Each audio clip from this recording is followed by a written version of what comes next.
जो कराची का मसला है उसकी तरफ सारी सियासी जमातें गुफ्तगू कर रही हैं, लेकिन जो मसाइल हैं उसकी शायद सीक्वेंसिंग या स्टेपिंग जो है वो क्लियरिटी के साथ नहीं है। ज़फ़र अब्बास अभी कह रहे थे कराची के लोगों के लिए सबसे बड़ा मसला ट्रांसपोर्ट है।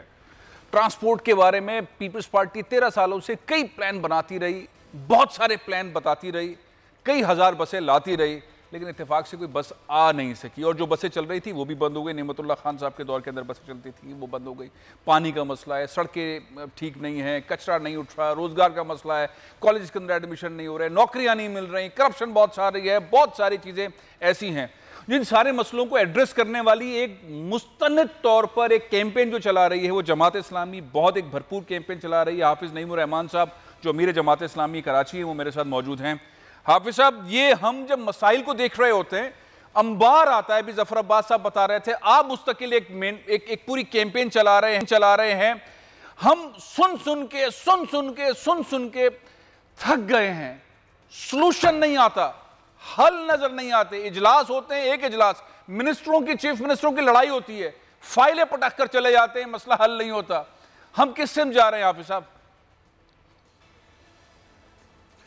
ये बहुत ही इंपॉर्टेंट बात है ना। देखें, इख्तियार तो उन्हीं लोगों के पास है कि जो प्रेस कॉन्फ्रेंसें कर रहे हैं। मतलब मैं हैरान हूँ कि असद उमर साहब कराची के हुकूक के लिए बात कर रहे होते हैं, जो कि उस कमेटी को हेड कर रहे होते हैं, जो कराची ट्रांसफॉर्मेशन कमेटी है, जो उनके जिम्मे काम है वो तो पूरे नहीं कर रहे। ग्रीन लाइन तो उन्होंने 2.5 साल में 10% काम भी आगे नहीं बढ़ाया, बातें बड़ी बड़ी करते हैं। इसी तरह आप आ जाइए, पीपल्स पार्टी है, पीपल्स पार्टी ने तो कराची का जो बेड़ा गर्क किया हुआ है वो आप सबके सामने है। ये इसमें कोई शक नहीं कि जिस मसले की तरफ आप देखेंगे वो बड़ा मसला लगेगा। ट्रांसपोर्टेशन एक बहुत बड़ा मसला है। कराची वो दुनिया का शहर है, मजलूम शहर, जिसमें कोई सरकारी ट्रांसपोर्ट नहीं चलती। भाई, न्यूयॉर्क में जो सबवे हैं, लंदन में जो सबवे हैं, दुनिया में जो है वो सिडनी में जो और मेलबर्न में जो सबवे हैं, या उनका जो सिस्टम है उसमें गवर्नमेंट्स के रोल होते हैं। और लाहौर में जो मेट्रो चल रही है, ट्रेन भी और बस भी, वो गवर्नमेंट चला रही है। उसके अलावा भी बसें चल रही हैं। लेकिन इस बदकिस्मत शहर ने क्या कसूर किया है कि जो बराह रास्त इनकम टैक्स 41% दे रहा है, पूरा मुल्क 59% दे रहा है। जो 67% रेवेन्यू जनरेट करके दे रहा है, जो 55% जो है वो एक्सपोर्ट कर रहा है मुल्क की, उसके लिए इन्होंने कोई एक ट्रांसपोर्ट नहीं रखी है। और जो नेमतुल्ला खान ने पब्लिक प्राइवेट पार्टनरशिप के तहत ग्रीन बसें लाए थे, उसके बाद मुस्तफ़ा कमाल के दौर में जो हाल हुआ वो आपके सामने है। कहने का मकसद ये है कि ये पार्टियां जिनके पास इख्तियार है, ये खुद तो हमें देना नहीं चाहते। इनका तो मुकमुका है बल्दियाती इंतखाब डिले कराने पे, वो तो अब सुप्रीम कोर्ट में बात आ रही है तो इन्होंने गुफ्तगू शुरू की है। हमें गिनना इन्होंने नहीं है। मतलब आप ये देखें कि अब ये असद उमर ये तो बताएं ना कि मरदमशुमारी जो आदि खा गए हैं तो दोबारा क्यों नहीं करवाई इन्होंने। हाफिज साहब, एक छोटी सी बात है, ज़फ़र अब्बास कह रहे थे कि कराची वाले जो हैं वो 4.5 करोड़ के लगभग है। उन्होंने बंगाली, अफगानी, नाइजेरियन और पता नहीं कौन कौन से ममालिक के और लोग शामिल कर दिए। आपके ख्याल में कराची वाले कितने? नहीं, देखें, जाहिर है कहने को तो मैं भी 5 करोड़ कह दूं, लेकिन जाहिर सी बात है कि इस वक्त जो कराची की आबादी है, जो किताबें हैं ना, जो मेहताब करीम साहब की रिपोर्ट है, जो डॉक्टर आरिफ हसन की रिपोर्ट है, जो यूएनओ की रिपोर्ट्स हैं, जो इंडिपेंडेंट सर्वेज हैं, उसमें किसी भी सूरत में 3 करोड़ से कम नहीं है। किसी भी सूरत में आप उसको 3.5 कह लें।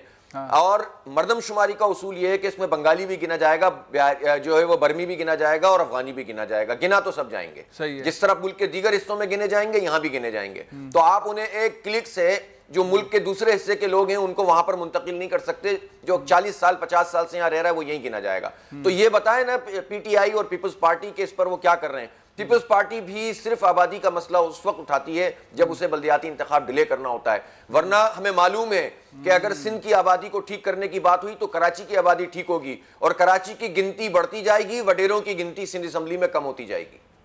अच्छा, ये उन्हें पता है पीपल्स पार्टी को, इसलिए इनका एक इत्तेहाद है।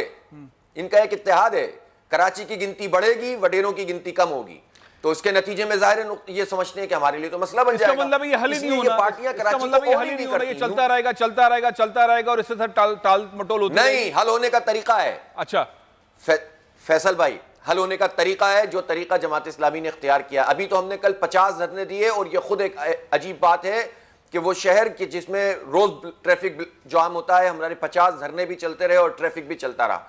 लेकिन ये हर धरना इस तरह का नहीं होगा, और ये प्रेशर हम बढ़ाएंगे। 28 फरवरी को हम कायदाबाद से गवर्नर हाउस तक रैली हमने अनाउंस कर दी है। अब इनके ऊपर प्रेशर बनाएंगे जो फैसला साज लोग हैं। इन कब तक भागेंगे ये?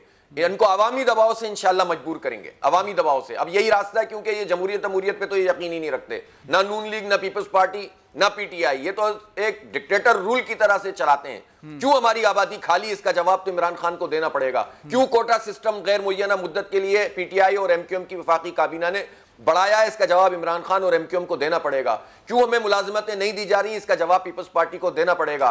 सिंध सेक्रेटेरिएट के दरवाजे और तमाम केएमसी के दरवाजे क्यों हमारे कराची के नौजवानों के लिए बंद कर दिए गए हैं, ये पीपल्स पार्टी कहती है कि कराची सिंध का हिस्सा है, बहुत बड़े कहती है कि सिंध धरती मां है। बहुत शुक्रिया हाफिज नईमुर रहमान साहब, वक्त की। सब्सक्राइब करें और बेल दबाएं ताकि कोई खबर रह न जाए।